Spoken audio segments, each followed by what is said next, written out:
Shalom saudara, bertemu lagi dengan saya Bram Sianto.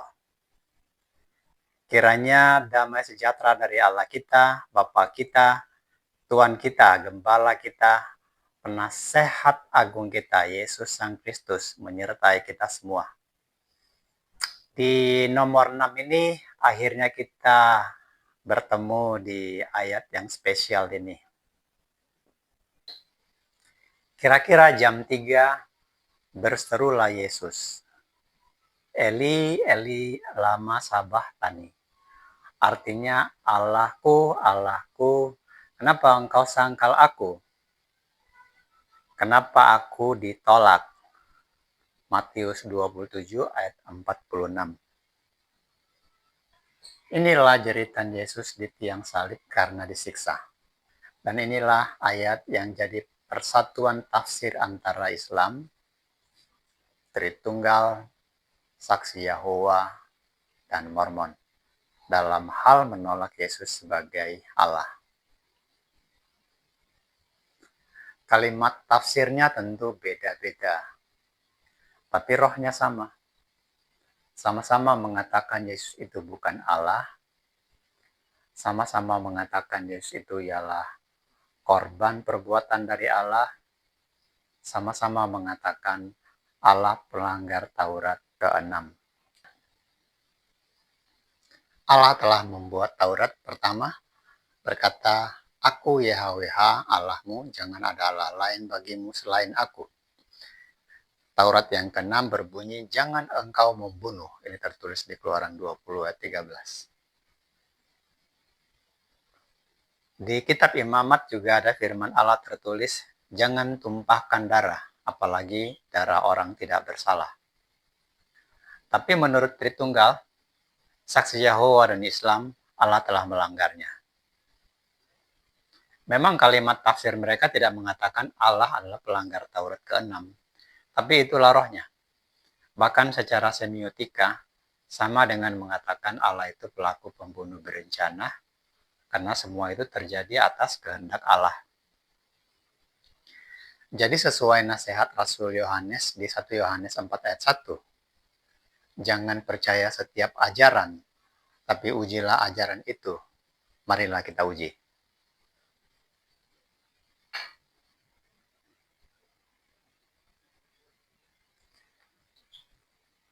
Tafsir adalah pendapat yang membentuk doktrin.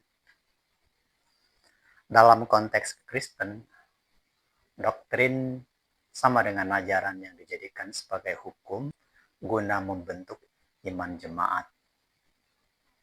Dalam bahasa negatif, indoktrinasi itu semacam tindakan cuci otak. Jadi kalau ada yang berkata bahwa Tritunggal itu hanya sekedar bicara kebagaimanaan Allah, itu upaya menyederhanakan masalah dan bisa disebut menutup-nutupi atau mengkelirukan orang. Karena pada kenyataannya, Tritunggal itu adalah hukum iman. Aku percaya kepada Allah Bapa, aku percaya kepada Allah Anak, aku percaya kepada Allah Roh Kudus. Harus percaya kepada 3 Allah. Allah Anak bukan Allah Bapa, bukan Allah Roh Kudus. Allah Roh Kudus bukan Allah Bapa, bukan Allah Anak. Allah Anak bukan Allah Roh Kudus, bukan Allah Bapa. Mereka memang 3 person, 3 pribadi. Tapi sehakikat, makna sehakikat di sini sama-sama Allah. Adapun Saksi Yahova mengatakan, Allah Bapa adalah Yehova. Yesus adalah ciptaan Yehova. Berarti sekalipun cara menafsirkannya beda, kata-katanya berbeda, tapi rohnya sama, sama-sama menolak Yesus sebagai Allah. Jadi marilah kita uji doktrinnya.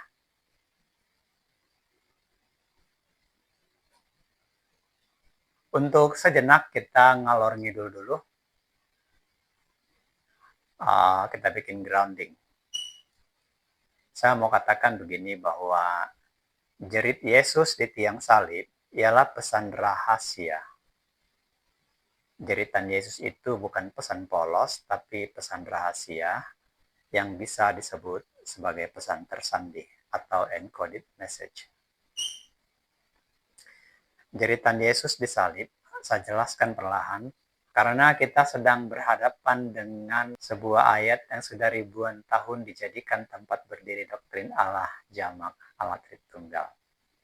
Jadi, khususnya untuk Tritunggal, mari kita dengar sebentar potongan video dari seorang pendeta muda bernama Elia Miron menjelaskan Tritunggal. Mungkin yang paling sederhana dulu kali ya, yang kita mungkin hari ini mau tanya nih, ya, gimana kita bisa memahami Allah Tritunggal? Penjelasannya itu gimana? Karena kan ada orang-orang yang memahami bahwa Tritunggal itu adalah seperti Dieter, contoh ya, Dieter. Dieter itu satu pribadi Dieter, tapi di rumah dia jadi seorang ayah, di kantor dia jadi seorang bos mungkin, ya, terus di gereja dia jadi hamba Tuhan. Apakah pemahaman Tritunggal bisa seperti itu? Nah, gimana cara kita memahami definisinya apa? Delia bisa coba. Ya, kalau Tritunggal dijelaskan satu pribadi dengan 3 peran, itu pengajaran sesat.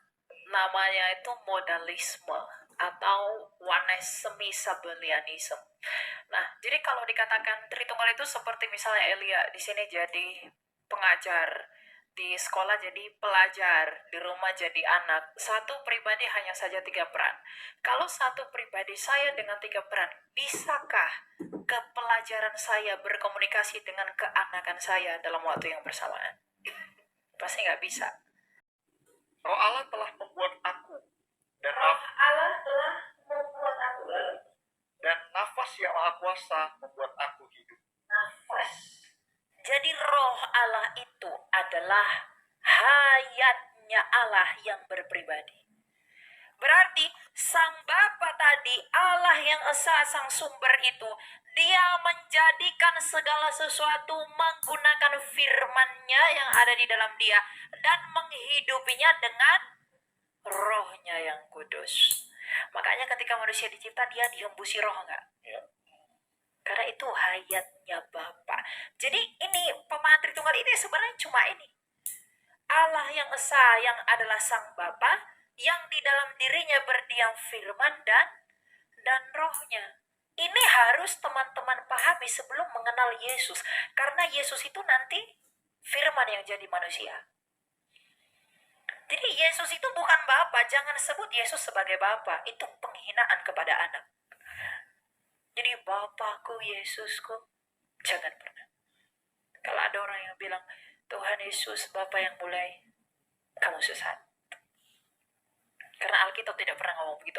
Makanya Yesus selalu berkata, anak manusia.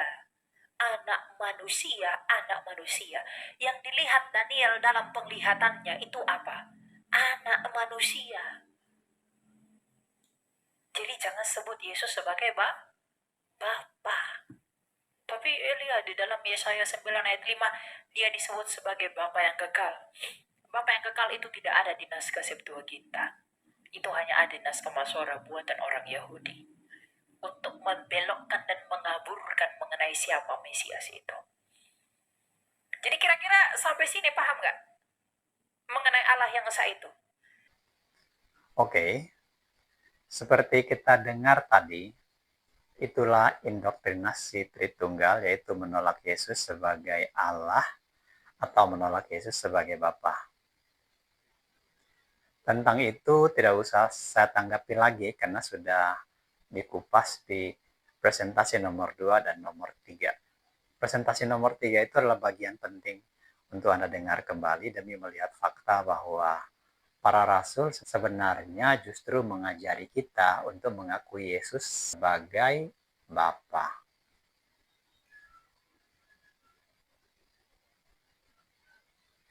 Harap maklum, di sini saya tidak mengkritik Elia Miron, karena walaupun orang yang dengar dia bingung, yang dikatakan Miron itu sebenarnya menurut Tritunggal sudah benar.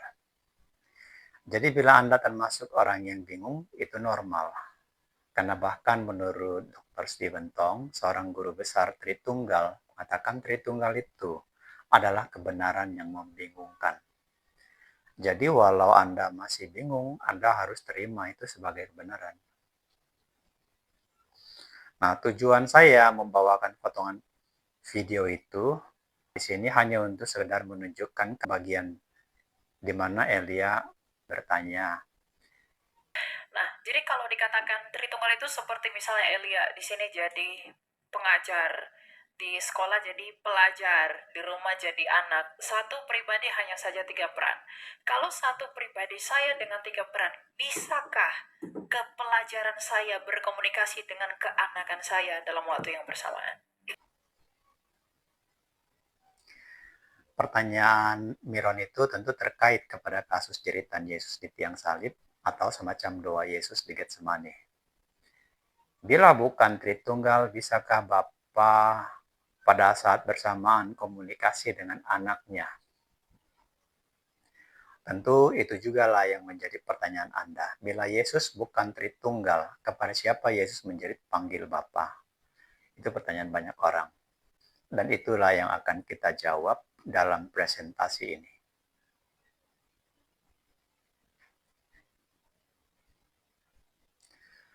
Terus terang, menemukan kesalahan dalam doktrin Tritunggal itu tergolong rumit. Terlanjur banyak orang percaya bahwa aku terdiri dari 3 pribadi. Bukti bahwa sulit menyadari kesalahannya, Dr. Erastus Sabdono, seorang doktor teologi yang telah bertahun-tahun belajar Tritunggal sebagai siswa teologi tentunya, yang kemudian memperoleh gelar doktor dalam bidang teologi di Amerika lagi. Telah bertahun-tahun pula mengajarkan Tritunggal, akhirnya beliau meninggalkan Tritunggal. Akhirnya beliau menyadarinya keliru dan melepas iman Tritunggalnya. Waktu itu terjadi, ada kegemparan di kalangan Kristen. Yang kita catat di situ, dengan melepas iman Tritunggalnya, itu kan sama dengan mengatakan Tritunggal keliru. Kita tidak bicara sekte apa Dr. Eras sekarang dan selanjutnya, tapi semoga beliau tidak meninggalkan Tritunggal kemudian menganut saksi Yahova. Karena walaupun tafsirnya beda, sebenarnya roh saksi Yahova dengan Tritunggal itu sama, yaitu sama-sama menyangkal Yesus sebagai Allah. Seperti perjalanan Israel dari Mesir ke Tanah Perjanjian yang kita lihat di dalam presentasi nomor 2, nomor 3. Hidup kita ini sebenarnya perjalanan juga, yaitu perjalanan iman, perjalanan mengenal Allah. Demi apa? Demi masuk ke Tanah Perjanjian yang sejati, yaitu sorga. Karena tidak ada seorang pun yang sebenarnya mengenal Allah. Pengenalan itu terjadi sepanjang perjalanan hidup kita. Jadi pengenalan akan Allah itu adalah proses. Nah, salah satu untuk mengenal Allah di tiang salib ini, kita akan melihat nanti bahwa di situ Yesus justru sedang mengatakan dirinya adalah Allah yang tunggal. Kita perlu sadari, seperti orang Israel tidak diizinkan masuk ke Tanah Perjanjian oleh YHWH. Di Matius 7 pun sebenarnya kalau Anda peka, Yesus sudah memberitahu bahwa tidak semua orang Kristen yang mengakui Yesus sebagai Tuhan akan diizinkan masuk surga. Itulah sebab saya mengajak Anda menguji jeritan Yesus di tiang salib. Karena di situ tersimpan satu rahasia yang membuat kita nanti bisa terhindar dari ditolak masuk surga. Jangan anggap enteng. Jangan anggap enteng. Badan kita akan mati, tapi kita sebagai pribadi kita tidak mati. Tapi ada 2 tempat, satu neraka dan sorga. Nah, apa yang kita lakukan dalam pengenalan ini adalah memastikan bahwa tidak masuk neraka. Itu pentingnya kita mengenal siapa Allah. Bukan hanya sekedar memiliki Allah, tapi mengenalinya. Karena pemilik sorga itu cuma satu. Kalau untuk masuk neraka nggak sulit, tapi masuk surga itu sulit. Sudah dikatakan jalan ke sana itu sempit. Ya tentu tidak seperti sempitnya jalan di pematang sawah ya. Maksudnya untuk bisa masuk ke surga itu sebenarnya rumit. Di dalam Islam dikatakan seperti meniti jembatan dari sebuah rambut yang dibelah 7. Tentu makna spiritualnya adalah menemukan jalannya. Mana nih jalan lurusnya, Sirotol Mustaqim.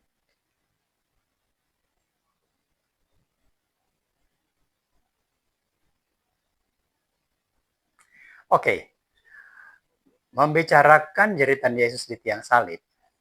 Pertama, kita akui, saya juga akui, jeritan Yesus di tiang salib memang wajar diartikan percakapan antara Yesus dan Allah, karena faktanya Yesus menjerit minta tolong kepada Allah. Tapi kita juga perlu pertimbangkan sisi tidak wajarnya. Bila Yesus dan Allah itu pribadi berbeda dalam arti harafiah. Saya ulangi ya. Bila Yesus dan Allah dua pribadi berbeda. Yesus itu utusan Allah dalam arti harafiah, hadir di dunia dalam rangka melakukan tugas Allah. Menjerit minta tolong kepada Allah. Tapi tidak ditolong Allah. Saya mau bertanya kepada Anda. Wajarkah sikap Allah itu? Wajarkah sikap si Bapa itu? Bisakah perbuatan si Bapa itu kita teladani? Bisakah kita berdiri di mimbar gereja untuk mengatakan marilah kita tiru, kita teladani perbuatan Bapa mengorbankan anaknya? Belum pernah saya dengar kayak gitu ada khotbah. Belum pernah sekalipun ajakan untuk meniru perbuatan Bapa. Ajakan meniru Yesus untuk taat kepada Bapa ada. Tapi meniru perbuatan Bapa tidak ada. Jadi apakah Bapa itu adalah pribadi yang nggak bisa ditiru dan nggak perlu ditiru?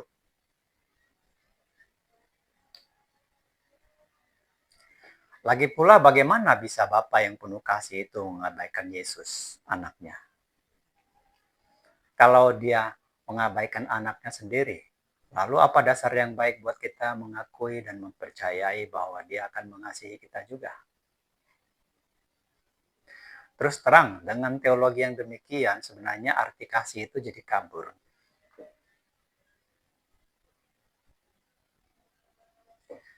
Islam memang tidak mendoktrinkan Yesus disiksa, melainkan ada pihak lain yang diserupakan. Tapi itu pun, wajarkah Allah dengan sengaja menyerupakan, mengorbankan orang lain disiksa dan disalib?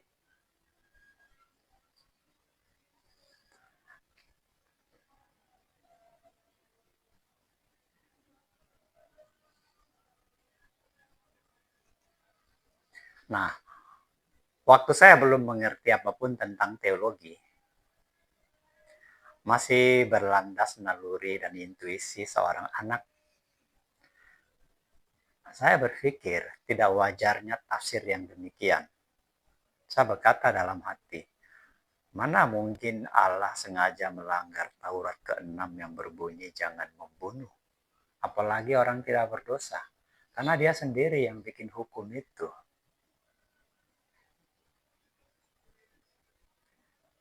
Saya pakai kata sengaja melanggar ya. Jadi saya mengatakan Allah sengaja melanggar. Karena memang menurut ajaran Saksi Yahova dan Tritunggal, tindakan penumpahan darah itu kan memang direncanakan. Itu kan kehendak Allah. Jadi sengaja kan. Lalu saya bertanya lagi dalam hati, menggugat tafsir demikian. Kalau yang buat hukum dosa itu Allah, kenapa Yesus yang tanggung jawab? Satu hari saya diskusi dengan seorang teman Saksi Yahova, dia berkata begini, dia mengakui terus terang, Yesus memang dijadikan alat tebusan. Setelah itu Yesus akan diberi kuasa di bumi dan di sorga, memerintah di kerajaan Allah. Jadi saya mau tanya kepada Anda, apa pendapat Anda terhadap teologi yang demikian? Kalau menurut saya, rohnya jahat. Itu sama dengan mengatakan, nak, kau tolong Bapak ya, kau pergi dulu temui manusia. Bapak takut dipukuli mereka. Kau pergi temui mereka, setelah itu nanti seluruh isi dunia dan sorga ini Bapak berikan kepadamu. Secara semiotika, itulah rohnya. Itu sama seperti itu. Bapak tahu kan dia akan dipukuli, akan disiksa. Terus disuruhnya anak gitu. Itu rohnya.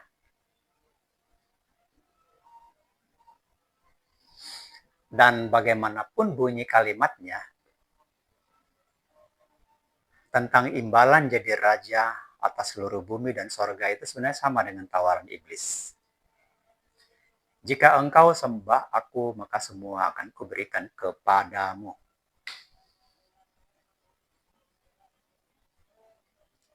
Di titik itu, kita juga tentu perlu berpikir, kenapa Yesus ditawari sesuatu yang memang Yesus sendiri yang mencipta?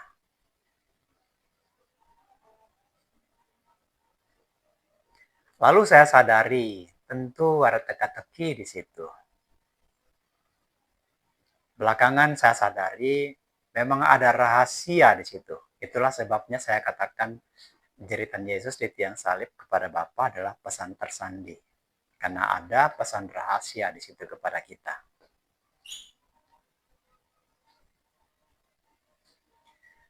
Jadi, teka-teki apa yang ada di situ? Apa rahasia yang mau disampaikan Yesus kepada kita? Dan khususnya kepada saksi Yahova, saya masih mau bertanya, apakah Yesus yang disalib menjerit tapi diabaikan oleh Yahova itu akibat dari Yesus telah menggadai dirinya kepada Yehova? Itulah sebabnya Yehova dipanggil tapi tidak mau peduli, padahal Yesus sudah ngaku tidak tahan. Khususnya kepada Tritunggal, saya mau tanya, apakah itu terjadi demi membimbing kita agar mengerti bahwa Allah itu jamak? Bila demikian, kenapa para rasul tidak mengajarkan Allah jamak? Bahkan membaptis pun mereka lakukan atas nama Yesus. Padahal perintah Yesus kepada mereka adalah baptislah mereka dalam nama Bapa, Putra, dan Roh Kudus. Apakah mereka membangkang kepada Yesus? Kenapa mereka tidak mau membaptis orang dalam nama Bapa, Putra, dan Roh Kudus, padahal Tuhan dan Guru mereka memberi perintah agar membaptis dalam nama Bapa? Aneh kan? Dan kepada saksi Yahova bersamaan dengan Tritunggal, ini sebuah pertanyaan saya ajukan untuk dua-duanya bersama.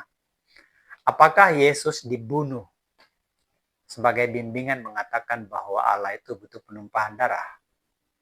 Hanya bila darah diberi kepada Bapa, maka haus darahnya lega dan manusia diampuni.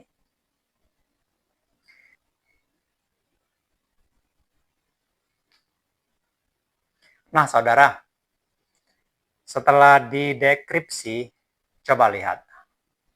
Apakah jerit Yesus di tiang salib itu pesan polos? Mudahkah memahaminya? No, tidak mudah. Buktinya tidak ada pengajar Tritunggal dan saksi Yahova yang bisa menjawab pertanyaan begitu secara sola scriptura.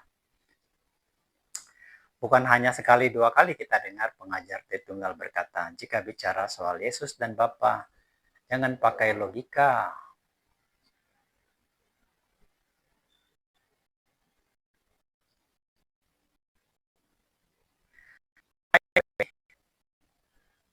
Saya mau memberitahu sekalian, jawab pertanyaan Anda. Bahwa saya ini penginjil. Sudah 16 tahun menginjil di sela-sela kesibukan kerja, baik melalui media sosial maupun onsite, misalnya ketika saya dalam perjalanan kerja atau dinas keluar kota atau ke desa atau ke kota. Ya, saya menginjil. Memang tipe menginjilnya saya itu menginjil bisu, bukan berupa khotbah-khotbah gitu. Saya membagi Alkitab, ya diskusi kayak gini sih, mencerahkan ya. Kalau saya ketemu kepala desa atau saya ketemu camat dalam perbincangan, ya saya menginjil kepada mereka. Cara menginjil saya hanya berupa mencerahkan pikiran. Saya bukan penginjil yang berkhotbah. Dan saya penginjil independen. Saya tidak membela sekte, tidak membela denominasi, tidak membela gereja, tidak membela agama, tapi memberitakan Injil keselamatan yang diajarkan para rasul, yaitu mengakui Yesus sebagai Allah dan membaptis orang hanya dalam nama Yesus. Itu berita Injil saya. Secara pribadi, sebagai seorang jemaat, sampai sekarang saya masih berjemaat di gereja sekte Tritunggal. Masih rajin ke gereja. Saya tidak mampu merubah gereja. Tapi saya tidak hidup dalam iman Tritunggal.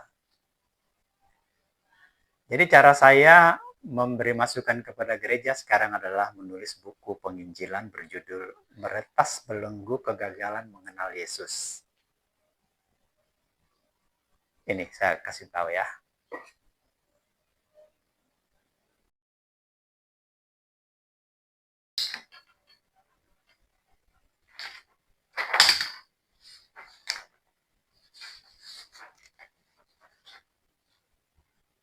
Ini buku terbaru saya. Judulnya judulnya Berita Injil Yesus Allah yang Tunggal. Isinya meretas belenggu kegagalan mengenal Yesus, menyingkap pesan tersandi dalam kitab Musa, menguji doktrin Allah Tritunggal, Duit Tunggal, dan menguji doktrin Saksi Yehova dan Mormon. Juga bikin channel YouTube sebagai channel studi teologi Yesus Allah yang Tunggal. Tidak dicampur dengan kegiatan apapun. Yang walaupun pendengarnya sedikit dan subscribernya sedikit, walaupun sedikit, tapi ada yang mau belajar. Lagi pula saya memandangnya itu dari segi kewajiban saya sebagai seorang penginjil, di mana Yesus bilang kepada kita semua, sebenarnya bukan hanya kepada saya, beritakanlah Injil. Dan menurut saya, ya, buku ini tergolong unik, sebab belum ada buku yang ditulis khusus untuk menyingkap pesan-pesan tersandi atau pesan yang disandikan dalam Alkitab, terutama dalam kitab Musa. Yang dengan itu bisa dipakai untuk menguji berbagai doktrin yang ada di sekitar kita, termasuk menguji doktrin yang berkonotasi Tritunggal seperti ini.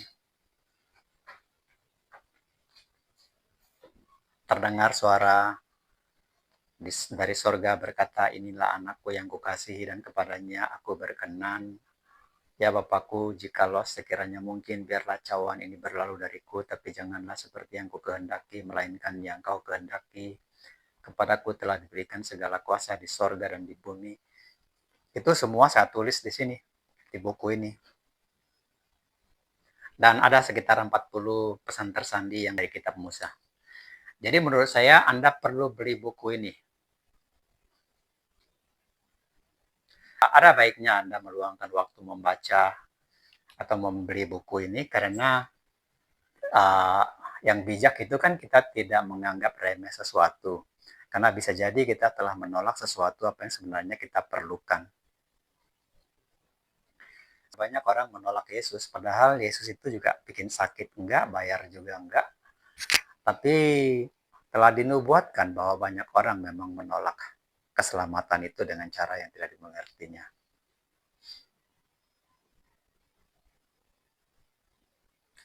Anda perlu beli buku ini, atau Anda boleh juga mendengarkan presentasi saya nomor demi nomor yang saya buat berdasar buku ini dan posting di YouTube. Ini saya lakukan supaya semakin banyak orang menguji, baik buat dirinya sendiri. Akan diterimakah kita bila mengatakan Yesus itu bukan Allah? Itu sesuatu yang harus Anda uji. Jangan lupa, karena kalau kita mati, badan kita ini saja yang mati. Kita harus memastikan jangan sampai pribadi kita ini pribadi. Jangan sampai pribadi kita masuk neraka. Dan hanya ada satu pribadi yang bisa menyelamatkan kita, yaitu Yesus. Tidak ada pribadi lain yang bisa menyelamatkan kita masuk sorga. Karena pribadi yang punya sorga itu cuma Yesus. Oke, kembali ke laptop.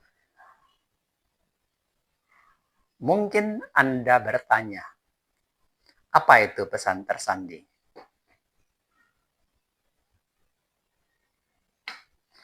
Dalam presentasi yang lalu saya sudah menjelaskan secara mencicil. Di sini saya cicil lagi.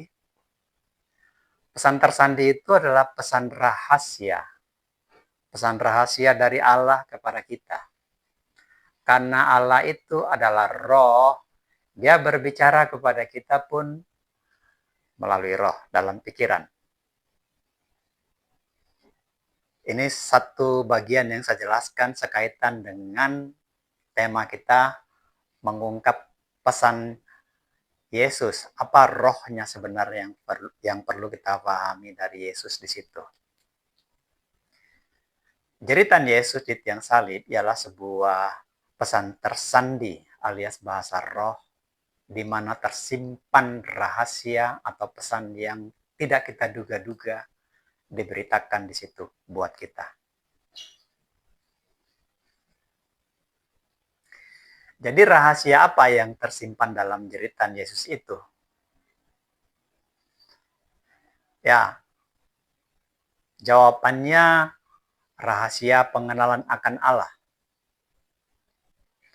Jadi sementara Anda berkata, Yesus bukan Allah, melainkan suruh-suruhan Allah. Dia adalah utusan Allah, bahkan korban hukum Allah, atau mengatakan Yesus itu salah satu duit tunggal atau tritunggal. Sebentar lagi Anda akan tahu bahwa di situ justru Yesus sendiri yang sedang memberitakan dirinya adalah Allah yang tunggal. Menarik kan? Itu salah satu pesan tersandi. Dan Anda akan mendengar nanti tidak satu pun yang saya akan ceritakan kepada Anda adalah tafsir. Semua 100% sola scriptura. Semua firman. Semua berbasis yang tertulis di Alkitab. Dan tidak ngada-ngada. Anda pun akan bisa mengujinya sendiri. Pasti Anda juga tahu itu. Cuman nggak sadar. Jadi tujuan saya di sini adalah menyadarkan Anda bahwa itu ada.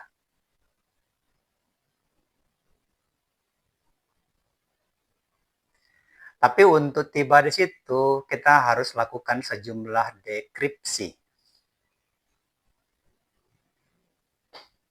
Nah, Anda mungkin bertanya lagi, apa itu dekripsi? Di dalam nomor sebelumnya sudah saya cicil ya. Di sini saya tambahkan lagi. Dekripsi itu semacam proses mengencerkan. Dalam ini bahasa yang saya pakai adalah bahasa kriptografi ya.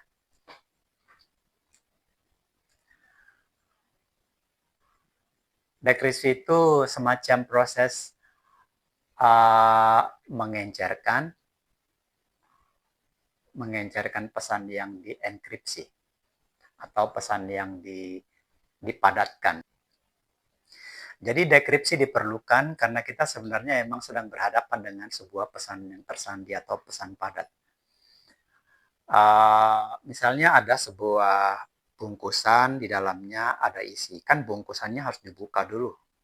Nah, karena ini kan semuanya kalimat. Ya, cara bukanya bukan seperti itu, tapi kita harus urai. Itu dekripsi. Jadi untuk mengencarkan pesan padat itu, ucapan Yesus itu, yang di tiang salib itu, saya bawa kepada Anda sejumlah bahan dekripsi atau bahan pengencer. Tahap pertama saya bawa 2 ayat. yang tanpa Anda memahami dua ayat ini, Anda pasti gagal memahami jeritan Yesus di salib.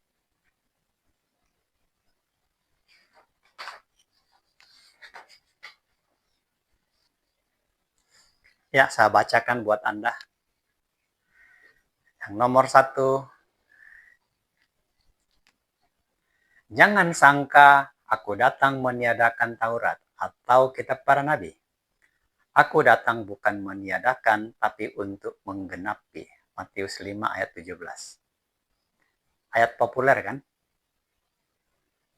Tapi sebentar lagi Anda akan mengetahui rahasianya. Nomor 2, demikianlah firmanku yang keluar dari mulutku. Ia tidak akan kembali sia-sia, tapi akan melaksanakan yang kukehendaki dan akan berhasil dalam apa yang kusuruhkan kepadanya. Yesaya 55 ayat 11. Dua ayat populer yang tentu Anda tahu kan? Berkali-kali mungkin Anda membacanya.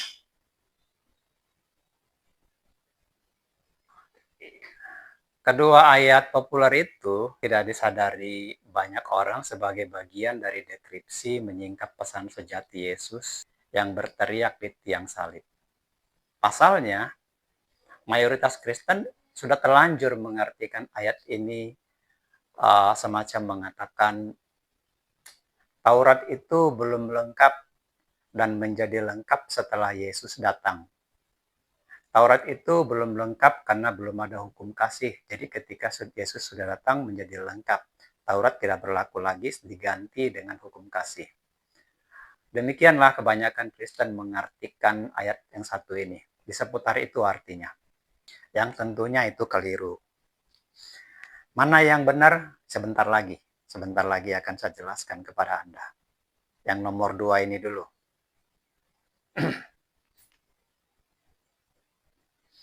Kata kusuruhkan di sini, kusuruhkan kepadanya, diartikan Yesus ialah Allah kedua. Dia adalah pribadi yang diutus, disuruh-suruh dalam arti harafiah. Tafsir itu keliru. Karena itu sama dengan mengatakan Yahwa atau Allah Bapa itu pembunuh berencana. Disuruhnya ke satu medan yang sudah tahu pasti akan dihabisi begitu. Itu pembunuhan berencana, melanggar hukum ke-6. Jadi apa sebenarnya kedua arti ini?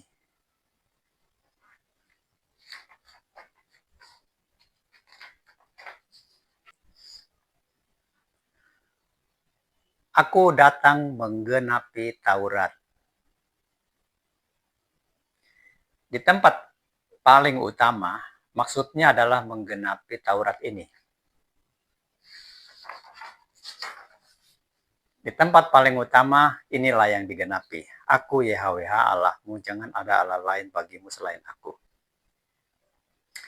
Dulu ini hanya firman. Tidak kenal siapa YHWH-nya. Kita hanya mendengar ini diucapkan oleh Allah dalam suara yang mengguntur ketika dia turun dalam tiang awan dan tiang api di Bukit Sinai. Memang disaksikan oleh semua orang Israel, tetapi kan tidak kenal orangnya. Musa dan 70 tua-tua memang bertemu dengan YHWH dalam satu pesan yang rahasia yang akan kita lihat nanti dalam bahasa kode. Kita akan tiba di situ. Saya akan perlihatkan bahwa Musa dan 70 tua-tua itu telah bertemu hadapan muka dengan YHWH, tapi kebanyakan Israel tidak. Inilah yang digenapi. Jadi sekarang aku datang menggenapi pertanyaan Anda. Jadi kalau Anda bertanya siapakah YHWH itu, dia telah datang menggenapinya buat Anda. Dulu hanya berfirman, sekarang dia datang sebagai daging. Dulu kita mencoba mengenalnya dengan menafsir-nafsirkan. Sekarang kita tidak perlu menafsirkannya lagi karena dia sudah datang jelaskan dirinya sendiri. Yang kedua, apalagi yang digenapinya? Di tempat kedua yang digenapinya adalah daftar nubuat yang tertulis di kitab para nabi.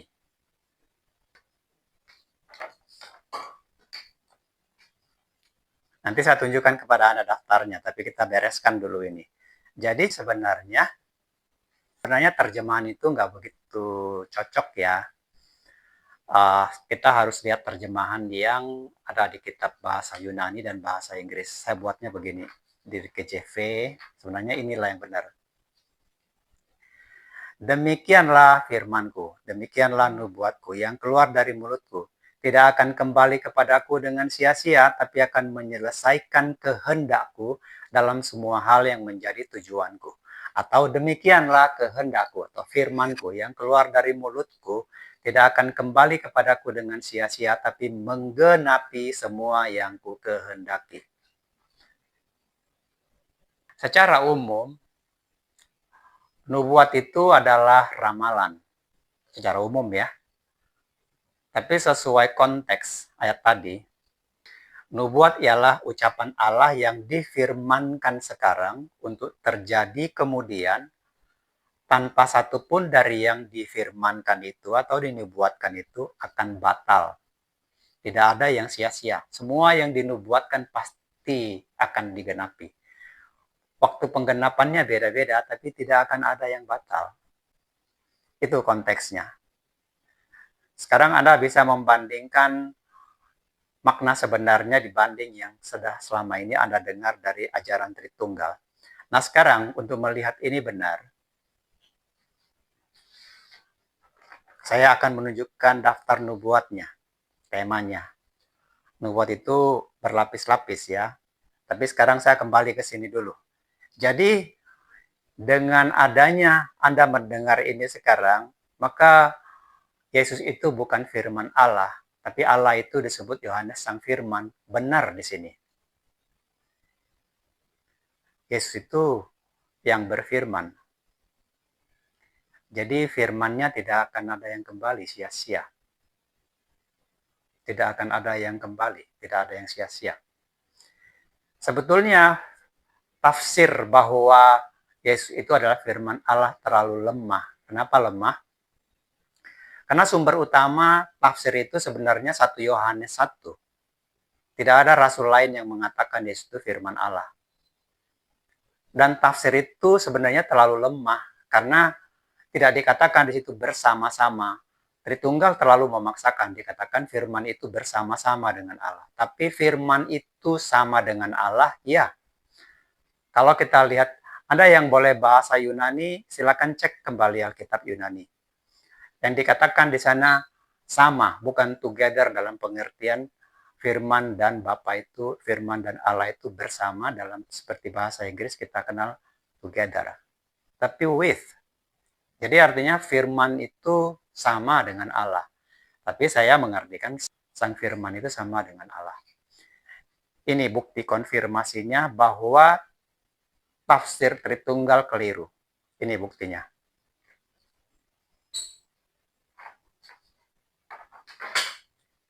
Ya, jadi ini nomor 2 sudah kita jelaskan. Nubuat adalah firman Allah yang akan terjadi kemudian. Pada dasarnya itu firman.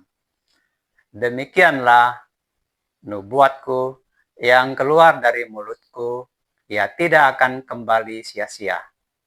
Jadi semua nubuatnya itu akan menemukan penggenapan. Ciri nubuat itu biasanya dia teka-teki.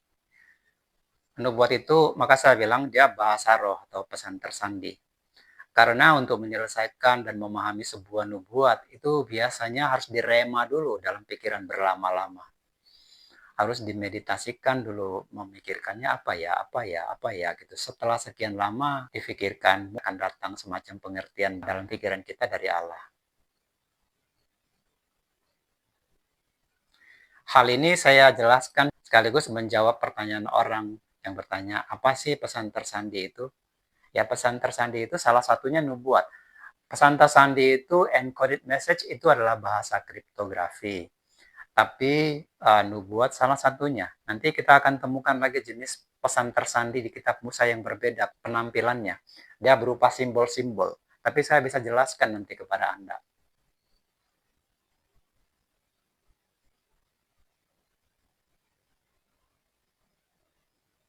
Nah, sekarang kita lihat daftar nubuatnya. Ini tema nubuatnya. Di dalam Alkitab ada banyak tema, yang saya bawa ke sini hanya 10. Dan di dalam 10 tema ini ada ratusan item. Jadi satu tema itu bisa sekitar 20 item nubuatnya. Jadi untuk memberi Anda pengertian, saya jelaskan dulu jenis nubuat atau tema nubuat yang saya bawa sini sengaja karena kita akan berhubungan dengan ini dengan presentasi-presentasi kelanjutannya.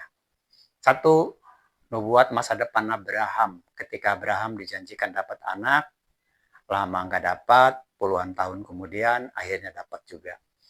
Tapi dia kemudian punya anak yang lain. Terus itu semua ada nubuatnya kan. Itu nubuatnya itu termasuk juga Yakub. Itu ada di Kejadian. Nubuat yang kedua temanya adalah masa depan Israel. Jangka pendek, jangka menengah, jangka panjang. Sebagian dari nubuat itu yang ada ditemukan di Alkitab sudah digenapi, sudah genap. Tapi masih banyak lagi nubuat yang belum genap atas Israel. Ada yang genap di masa-masa kita sekarang ini dan akan digenapi lagi sampai menjelang akhir zaman. Itu di Keluaran, Ulangan, Bilangan, Amos, Mika, Yeremia, Yehezkiel, Yesaya, dan pendeknya kitab para nabi itu ada. Yang ketiga, tema yang ketiga adalah nabi yang akan dibangkitkan sekelas Musa. Itu ada di Keluaran dan di kitab Ulangan. Nah, ini kita akan uji. Karena dalam Kristen telah dikatakan bahwa nabi yang akan dibangkitkan itu adalah Yesus. Itu keliru. Kita akan tiba di sini di nomor berikut-berikutnya. Tema yang keempat, YHWH akan datang menemui manusia. Ini kita akan lihat nubuatnya. Kemarin sudah dicicil di nomor 5. Di Keluaran 25. Kita akan kembali nanti di sini di nomor berikutnya. Oke, tema nubuat yang berikut, manusia menyelamatkan manusia di Keluaran 3 ayat 15. Lalu kemudian ada tema kaum beriman akan dihakimi. Itu di Kejadian. Jadi kita orang beriman sudah dinubuatkan akan dihakimi. Jadi ucapan Yesus di Matius 7:21 itu adalah pengulangan aja ketika dia tiba di sini untuk mengingatkan kita kepada sesuatu yang memang telah dikatakannya jauh sebelumnya. Kita akan ketemu itu. Yang nomor 7 di sini, datangnya nabi palsu. Ini di Kejadian dan Keluaran. Ini kita juga akan lihat. Yang nomor 8, datangnya ajaran Allah Tritunggal. Itu nubuatnya di Kejadian. Jadi datangnya Tritunggal itu memang sudah dinubuatkan. Jelas sih dinyatakan Tritunggalnya. Pakai bahasa kode. Tapi nanti akan mudah menjelaskan. Bagian ini memang sangat padat, tapi cukup mudah buat saya menjelaskannya melalui sandi, sehingga Anda pun melihat, ya memang Tritunggal telah dinubuatkan. Masalahnya adalah, Tritunggal ini dibuatkan nggak enak. Yang mengikutinya dan yang mengajarkannya binasa. Ini, situ dia. Nomor 9, datangnya Arab kepada Yesus. Di Kejadian nih. Ini banyak orang yang tahu lah ini. Jadi kelak kemudian hari Arab juga akan terima Yesus. Makin hari sekarang sudah kelihatan kok. Yang ke-10, nubuat tentang kesudahan zaman. Zaman yang kita kenal sekarang itu akan berubah nanti dengan zaman yang berikutnya. Itu ada di KPR. Ada juga di Wahyu. Nah, nanti kita akan berada di sekitar sini. Nomor 3, nomor 4, nomor 5, nomor 6. Item-itemnya kita periksa.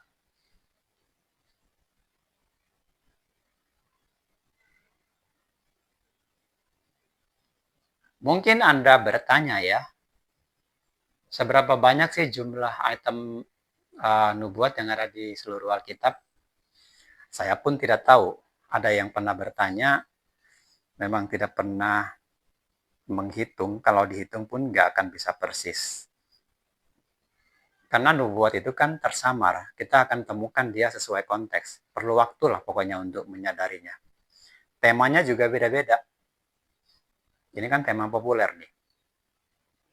Menurut perkiraan kasar saya di kitab Musa saja ada sekitar 100, 150. Bila digabung dengan yang di kitab para nabi, Amos, Yeremia, Zakaria, dan sebagainya, apalagi digabung dengan di Wahyu, ya banyak, ada 500-an, termasuk juga di Ayub, walaupun temanya beda, itu nubuat-nubuat untuk kepentingan tertentu ada di Wahyu, di Ayub tuh itu berbeda temanya, tapi itu nubuat.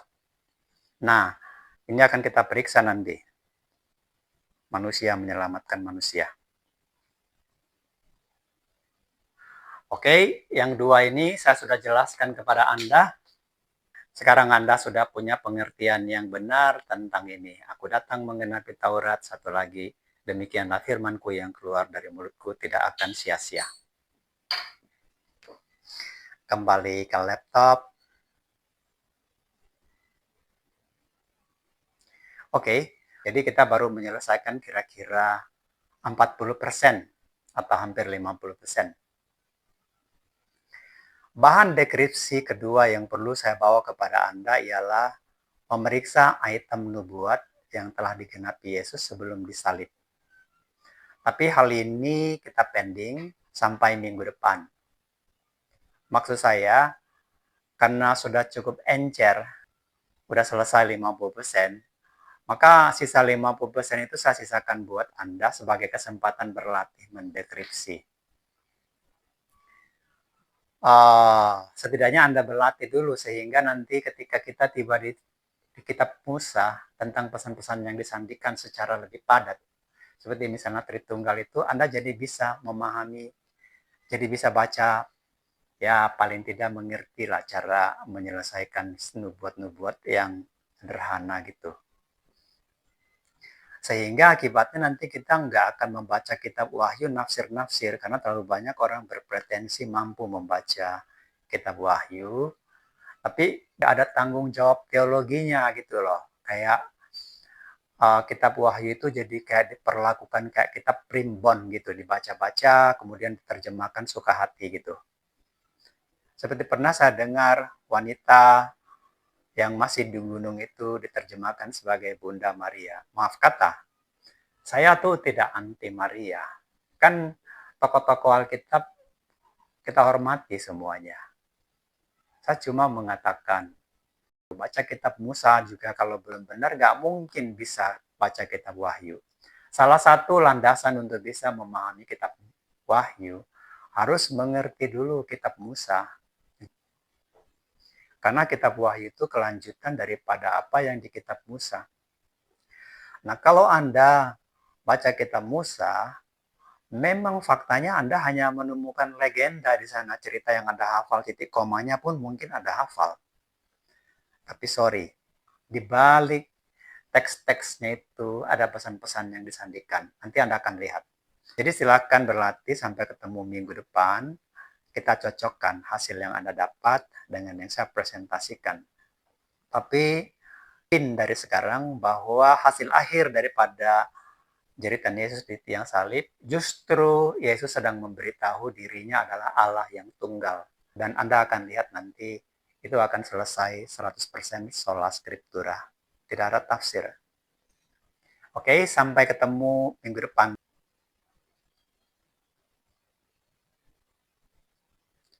Saya ingin mengambil kesempatan sedikit lagi untuk menjelaskan bahwa firman itu bukan pribadi. Tapi pikiran kita, diri kita kan pikiran kita, itulah yang pribadi. Kalau firman atau kata-kata kita, baik kata-kata Allah, itu adalah bagian dari dirinya. Sebenarnya mudah kok mematahkan teologi Tritunggal yang mengatakan jiwa dan roh tiga pribadi. Bagaimana kalau dia orang bisu, tidak bisa berkata-kata, tidak bisa berfirman, apakah dia jadi dua pribadi? Apakah orang bisu tidak bisa berkehendak? Yang bisa berkehendak itu apa? Pikiran atau kata-kata? Pastinya pikiran, semuanya itu di pikiran. Jadi kita adalah pribadi kita menurut pikiran kita. Dan memang Yang merasakan menderita, disiksa itu nanti bukan badan kita, tapi pikiran kita di alam neraka sana.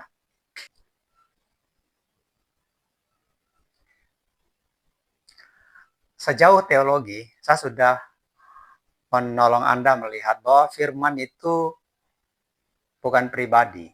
Teologi Tritunggal itu maksa, memperkosa Alkitab. Kita udah buktikan secara teologis bahwa firman bukan pribadi.